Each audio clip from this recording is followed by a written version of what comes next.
खाली पैर हम खड़ा है, मेरे पीछे नीचे चींटी भी रहता है तो पता चल जाता है कि नीचे क्या है, नीचे गिट्टी भी रहता है तो पता चल जाता है क्या है। आज नरेंद्र मोदी जी जब आते हैं झारखंड तो उनको गमछा दे के स्वागत किया जाता है। हेमंत सोरेन की आप लगातार बैनर में देखिएगा, उनका कंधे में गमछा रहता है। बाबूलाल मरांडी जी का में रहता है, विपक्ष के नेता अमर बौरी जी का में रहता है, लेकिन जयराम महतो को वहाँ दिखा नहीं कि आदिवासियों का वहाँ गमछा है। एक मान सम्मान देना चाहिए। अब ऊपर में भगवा गमछा, नीचे में सरना गमछा को पैरे तले दबा रहे हैं, ये तो मतलब दबाना पूरा आदिवासी समाज को हो गया। कैसे आदिवासी समाज बर्दाश्त करेगा? ये हमारा पहचान का बात है, इसलिए हम लोग विरोध कर रहे हैं। आज विरोध नहीं करेंगे तो अभी जयराम महतो जी बोले माफी मांग रहे हैं, लेकिन आपको पूरे समाज के बीच में आके माफी मांगना पड़ेगा। जब आप रैली में उसको खून सकते हैं तो पूरा रैली में आके आपको माफी मांगे कि हम इस सरना गमछा मेरे कंधे पे है, पूरा हम आदिवासी समाज का मान सम्मान करते हैं। अब भाषा में थे हम लोग साथ में थे, खतियान में साथ में थे, फिर बोले कुर्मी को एसटी में शामिल हम बर्दाश्त नहीं करेंगे। फिर मेरा गमछा खून दिएगा तो हम लोग कैसे बर्दाश्त करेंगे? मेरा गमछा मेरा पहचान है, मेरा अस्मिता है। आज हम लोग कंधे पर कहीं न कहीं मेरा आदिवासी समाज का भार मेरे ऊपर है, पूरा समाज का भार ऊपर है, इसलिए हम लोग इसको बहुत मान सम्मान देते हैं। इसलिए हम लोग पुतला दहन के द्वारा एक आक्रोश दिखा रहे हैं। ऐसा नहीं कि आज जयराम हो तो पैर के तले दबा दिए, अगले बार कोई और दबा देगा, तो बार बार इसी तरह का आदिवासियों पे गमछा को दबाया जाएगा। आज मान लीजिए गमछा को दबा दिया, क्या पता कल मेरा सरना झंडा को दबा दिया जाएगा या उसको जला दिया जाएगा, तो हम लोग कभी बर्दाश्त नहीं करेंगे। ये हमारा प्रतीक है। अब छात्र संघ का स्थापना दिवस भी था, और जो है छात्रों की मूलभूत समस्या है, पहला है रोजगार। रोजगार बहुत बड़ी समस्या है भारत देश में। देखा जाए कोई बेरोजगार का मार झेल रहा है वो झारखंड का छात्र देख रहा है, चाहे जेपीएससी हो, जेएसएससी हो, चाहे सिपाही हो, उत्पाद सिपाही हो, स्पेशल ब्रांच हो। अभी तक ऐसा जो नियुक्ति हेमंत सोरेन जी ने कहा था 1 साल में 5 लाख, वो हुआ नहीं। फिर अभी देखिए जो बीजेपी का मैनिफेस्टो हमने देखा उसमें भी कहा गया 5 साल में 5 लाख। तो छात्र अपने आप को सबसे ठगा महसूस कर रहा है। और जो हमारी बैकलॉग सीट है SC ST की, वो भी लगभग 1,75,000 खाली है, उसको भी सरकार ने आज तक पूर्ण नहीं किया है। तो छात्रों में बहुत समस्या रहे। सरकार तो आते जाते रहेंगे, लेकिन हमारा यहाँ झेला कौन रहा है? यहाँ का छात्र झेला रहा है वो मार को। लगातार पेपर लीक होता है। यहाँ हॉस्टल में दूर दराज से, कोई गुमला से, लोहरदगा से, सिमडेगा से आके यहाँ पढ़ाई लिखाई कर रहा है। छात्र एक हद तक 30 साल तक सपोर्ट करता है, लेकिन उसके बाद में गार्जियन भी हाथ खड़ा कर देते हैं। तो रोजगार बहुत बड़ी समस्या रही है। आपके कॉन्क्लेव में हमने देखा रोजगार को लेकर आप लोगों ने वहाँ बात रखा, तो छात्र आज रोजगार चाह रहा है। कुछ योजना, पैसा नहीं चाहिए, हम लोग को नौकरी चाहिए। और इसके अलावा कोई मुद्दा? बहुत सारे मुद्दे हैं, जैसे कि डेमोग्राफी संथाल परगना में वहाँ भी बढ़ी है, रांची की भी बढ़ी है। वहाँ लगातार कोई मोनिका मरांडी है, कोई उधर अंसारी से शादी हो जा रहा है, कोई यहाँ भी है तो किसी का जनरल में हो जा रहा है। तो जो हमारी जो आदिवासी महिला गैर आदिवासी से शादी करके, या तो उनका असली मकसद रहता है कि ज़मीन खरीदना, CNT एक्ट बहुल इलाका में आदिवासी की ज़मीन खरीद सकता है। और उसके बाद जो उनका जो मेन मकसद रहता है चुनाव लड़वाना रिजर्व सीट से। तो आप लगातार देखे होंगे कि कोई जिला परिषद है, कोई मुखिया है, तो हम चाहते हैं कि जो हमारी आदिवासी बहन बेटी को आदिवासी, उनका आरक्षण समाप्त होना चाहिए। जो उनके अगली पीढ़ी है उनको भी नहीं मिलना चाहिए, तब हमारा समाज बचेगा, तब हमारा समाज को हम लोग आगे मैदान में लेके जाएंगे। ये राष्ट्रीय आदिवासी छात्र संघ का दूसरा हाँ जी, साल हो गया जी। तो क्या आप लोग इस बार चुनावी मैदान में भी आ रहे हैं?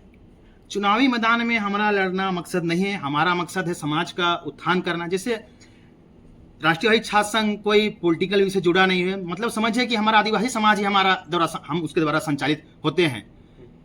हमारा मकसद चुनाव लड़ना ही, हमारा समाज में उत्थान। जहाँ हमारे साथ समाज के साथ में गलत होगा तो हम उसका विरोध करेंगे, चाहे कोई भी पार्टी हो, चाहे बीजेपी हो, कांग्रेस हो, जेएमएम हो, चाहे कोई अन्य पार्टी हो, तो उसका हम लोग विरोध करेंगे।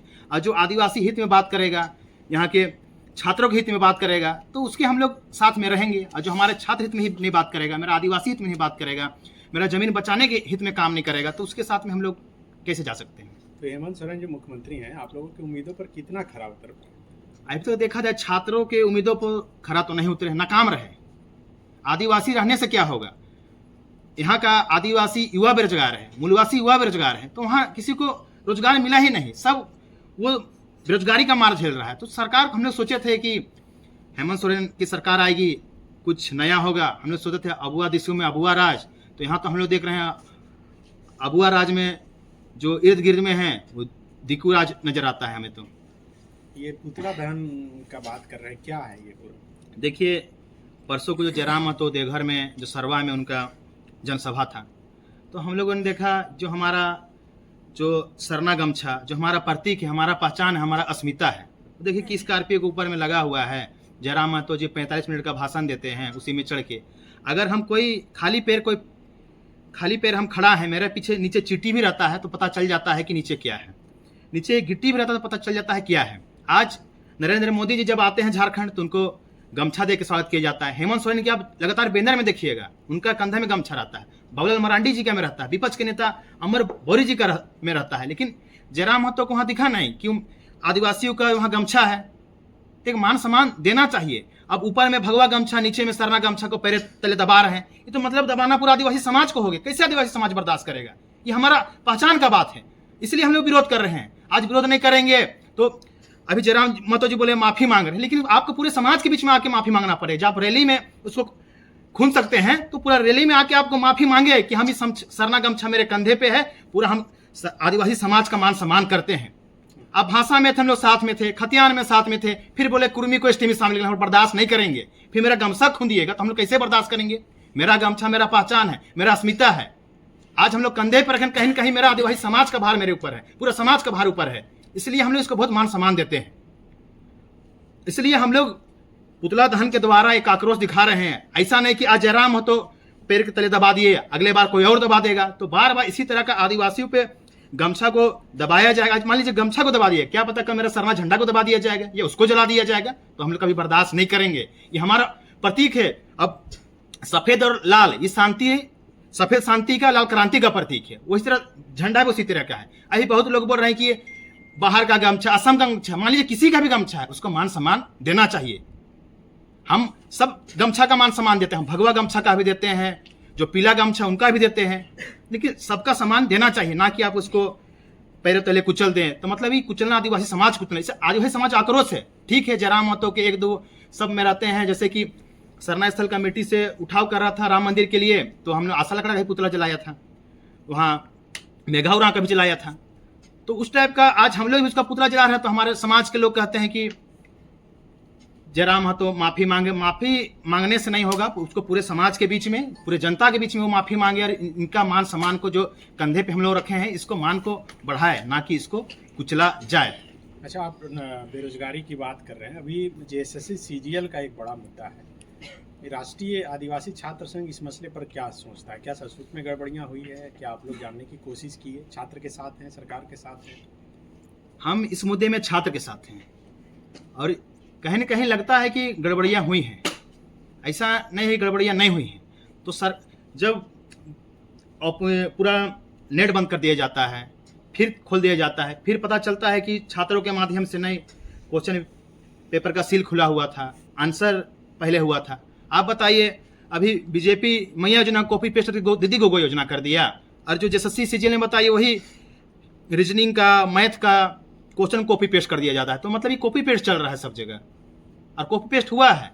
अब ऐसे सीजीएल का रीजनिंग का उठा के कॉपी मार दिए, पेस्ट कर दिए, मैथ को कॉपी मार दिए, पेस्ट कर दिए, कंप्यूटर आईबीपीएससी के एग्जाम का कॉपी मार के पेस्ट कर दिए। तो थोड़ा कुछ बहुत जेएसएससी वालों को भी दिमाग लगाना चाहिए, क्वेश्चन बनाना चाहिए, ना कि आप कॉपी पेस्ट मार दें तो रटरटाया हुआ कोई भी मिल जाएगा आंसर, तो उसको रट के एग्जाम पास कर जाएगा। तो निष्पक्ष एग्जाम होना चाहिए। काहे कि अभी बहुत लोग बोलता है 35 लाख का डिमांड कर रहा है जेपीएससी में, इसमें डिमांड कर रहा है, हम इतना दे दिए हैं 5 लाख। तो एक निष्पक्ष एग्जाम होना चाहिए, चाहे कोई भी हो, चाहे गरीब तबका का हो, उच्च तबका का हो, निष्पक्ष एग्जाम होगा तब तो भर्तियां अच्छे से होगी। अब छात्र एग्जाम लगे हुए हैं 8 साल से, अब एग्जाम हो जाएगा, नहीं होगा वो अलग बात है। अगर इसका रिजल्ट हो गया वो नौकरी में जाएंगे, जिसका नहीं हुआ कुछ सोचेंगे। बहुत कोई भी शादी ब्याह नहीं कर रहा है उस नौकरी का चलते, तो बहुत बड़ी समस्या है। और छात्र के हम साथ में हैं, और राष्ट्रीय आदिवासी छात्र संघ जितने भी जैसे सीजीएल के अभ्यर्थी हैं, और जेपीसी का देखिए रिजल्ट अभी तक पेंडिंग है, अध्यक्ष नहीं है, मेंस का रिजल्ट निकला नहीं है। तो ये भी बहुत बड़ी समस्या है। मार बिहार में देखिए बीपीएससी प्रत्येक वर्ष होता है, फिर निकला है 1700, और यहाँ हमको लगता है कि 500 से क्रॉस ही नहीं किया है 5 साल में। और बिहार दरोगा देख लीजिए, वहाँ प्रत्येक वर्ष निकलता है, झारखंड में निकला नहीं है। और जो उत्पाद सिपाही का जो गर्मी में दौड़ाया गया था, हम ही ने विरोध किया था, राष्ट्रीय छात्र संघ ने, आजाद सिपाही में आपको ही भेजा गया था, आपने भी वहाँ द फॉलोअप के माध्यम से प्रिंट मीडिया में रखा था। तो हम लोगों ने सरकार को सुझाव दिया कि गर्मी में ना दौड़ाया जाए। अब 11-12 बजे किसी का आप दौड़ाइएगा तो जाहिर सी बात है कि ह्यूमिडिटी कोई क्षेत्र का ज़्यादा रहता है। पलामू प्रमंडल का देख लीजिए, उधर साहिबगंज का देख लीजिए, रांची का मौसम, हजारीबाग का वेदर डिफरेंट है। तो हम लोग मांग रखा तो सरकार ने उसमें कुछ कुछ बदलाव किया था। तो कुछ कुछ सुझाव छात्रों से भी लेना चाहिए सरकार को भी। ठीक। धन्यवाद।